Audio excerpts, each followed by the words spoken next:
And that is the USP of every advocate. और experience से आती है सर ये चीज, एक्सपीरियंस। और अभी मैंने आपसे पूछा कि 14 दिन का जो टाइम होता है पर्टिकुलरली 2 वीक्स ही को कैलकुलेट देखो, ये सवाल आपका बहुत अच्छा है। 2 वीक्स ही क्यों से अच्छा ये है, हम ये जाने कि 14 डेज में लाते क्यों है। बताइए प्लीज। क्योंकि देखो बात क्या होती है, अल्टीमेटली एक इंसान को जब अरेस्ट किया गया जी, मजिस्ट्रेट साहब के सामने पेश किया गया, मजिस्ट्रेट साहब के सामने पेश करने के बाद में फिर वो कई बार पुलिस वाले रिमांड मांगते हैं, रिमांड 2-4 दिन का मिल भी गया, फिर से पेश किया गया। अब वो डिपेंड करता है मजिस्ट्रेट साहब पर, उसको वहां से छोड़ देंगे, मतलब बेल दे देंगे, या उसको जेल भेज देंगे। अगर उसको जेल भेज दिया तो 15 दिन की कस्टडी का एक नियम है, 14 डेज में कोर्ट में लेके आना पड़ता है। और वो क्यों लेकर आते हैं उसका कारण है। यहां पर 2-3 बातों में आपको बताना चाहूंगा। पहला कि जो इंसान जेल भेजा गया वो इंसान अभी भी कस्टडी में है कि नहीं, वो इंसान जीवित है या नहीं, उसको मेडिकली जो उसको ट्रीटमेंट्स मिलनी चाहिए अगर वो बीमार है उसको मिल रहे हैं कि नहीं, उस इंसान के साथ में कोई ज्यादती तो नहीं हो रही है। क्योंकि उसके गारंटर कौन हो गए, मजिस्ट्रेट साहब हो गए जिन्होंने भेजा था। अभी थोड़े दिन पहले जो मैं एक वीडियो पे बात कर रहा था कि उसमें इतने पुलिस वालों को सजाए मौत की सजा दी गई है ना, तो मजिस्ट्रेट साहब के ऊपर भी तो उंगली उठनी चाहिए। अब होता क्या है कि बहुत सारे लोग, जैसे मैं पिछले पॉडकास्ट में सवाल मुझसे किसी ने पूछा था तो मैंने उनको जवाब ये दिया कि सही मायनों में जो रोजाना जेल से इतने सारे कैदी बाहर लाए जाते हैं, बहुत सारी गाड़ियां भी अरेंज की जाती हैं, पुलिस वाले भी आते हैं, रोजाना आते हैं, रोजाना जाते हैं, इसमें बहुत सारा राजस्व मतलब पैसा खर्च होता है, बहुत सारे ह्यूमन जो काम कर रहे हैं, ह्यूमन पावर वो लग रही है, वक्त जाया हो रहा है। क्या इन चीजों को कट किया जा सकता है? क्योंकि वीसी की फैसिलिटी है। अब यहां पे 2 बातें आती हैं। कट किया जा सकता है क्योंकि वीसी से भी किसी को प्रोड्यूस किया जा सकता है अगर 14 दिन में पेश करने की बात है तो, ठीक। अब उसमें क्या होता है, 14 दिन पेश करना है। अब मान लीजिए वो आदमी जेल गया, उस जेल में पहले से ही कुछ ऐसे अपराधी बैठे जो उसके दुश्मन है, और उन्होंने जेल में मैनिपुलेशन करके सेटिंग की हुई है कि इसको बाहर नहीं जाने देना और इसको ढंग से तोड़ना है और ढंग से तोड़ना है इसको। अब उस आदमी को ढंग से पहले कूटा उन्होंने, पैरों पे बहुत लाठे वाटे सब बरसाई उसको, और उसको चेयर पे बिठा दिया, और चलने के लायक नहीं आदमी को घसीट के लेके आए हैं। अब वो बैठा हुआ है और साथ में बंदा लेके पिस्टल खड़ा हुआ है कि तू बेटा कुछ बोल के देख, मैं तो ऑलरेडी मर्डर केस में अंदर हूँ, गोली मारूंगा तेरे को। अब वो स्टेटमेंट दे रहा है वहां पे, 14 डेज में पेश किया, हमें जेल नंबर ये कहता है हाजी में पेश, नाम आपका ये, हाजी मेरा नाम है, ठीक है जी चलो, ये डेट लग गई। इतनी बातें होती, ज्यादा बात नहीं होती 14 डेज वाले में। अब वो उठा, उसकी तुड़ाई फिर शुरू। अगर उसको जेल में नहीं लेकर आए तो ये जो उसके साथ मतलब इनह्यूमैनिटी हो सकती है ना, वो इससे बच सकता है।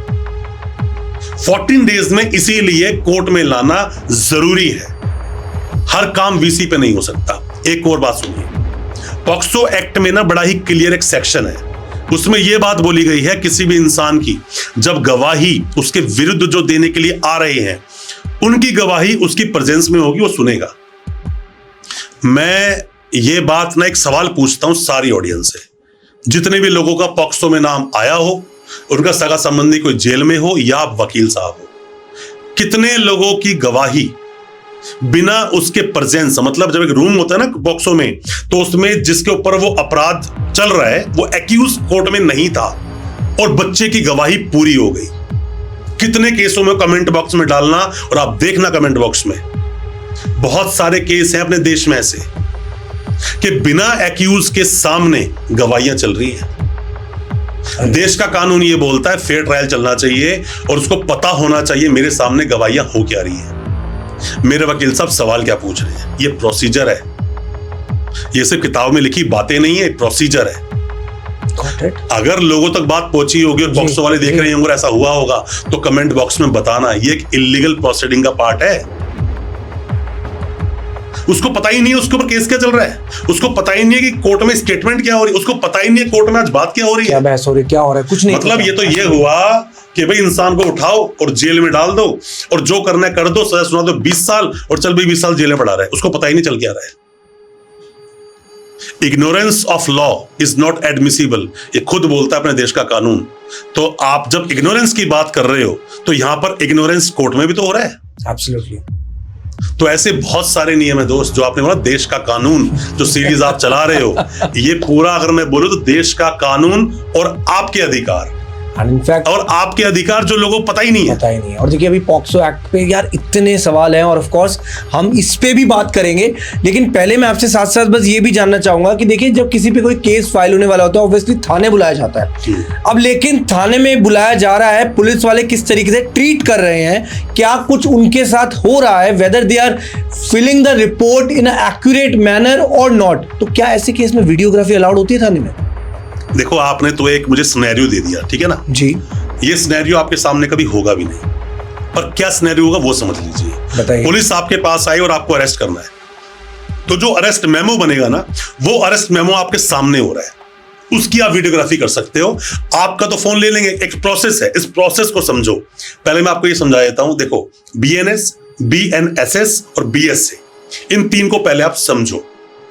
मान लीजिए किसी इंसान को चीटिंग में पकड़ा, ओके 318 का सबसेक्शन 4, ठीक है, और साथ में फोर्जरी के सेक्शन भी लगे हुए हैं। ओके अब एक इंसान को पकड़ लिया ना, तो आप ये जानते हो कि भाई इस केस के अंदर सजा 7 साल की तो है, राइट। ये जो सजा है ना, ये है BNS।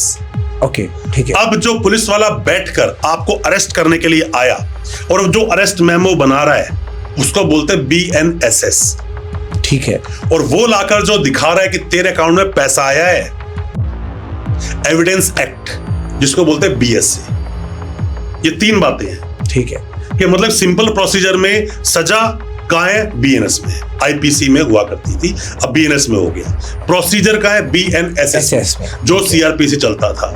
किन आधार पर सजा सुनाई जाएगी, सपोर्टिंग एविडेंस क्या है, वो है एविडेंस एक्ट, जो BSA बन गया। इनको पहले जानना बहुत जरूरी है, ठीक है। अब जब पुलिस वाला किसी को अरेस्ट करता है ना, तो अरेस्ट मेमो बनाता है। अरेस्ट मेमो बनाएगा, साथ में उसको सर्च करेगा और एक सीजर मेमो बनाएगा कि तेरे पास से ये आर्टिकल्स मिले। क्या मिला है? तू कड़ा पहनता, कड़ा मिला, घड़ी मिली, फोन मिला, गले में चेन थी वो मिला, तेरे वॉलेट से 150 रुपए मिले और तेरा एक वॉलेट मिला।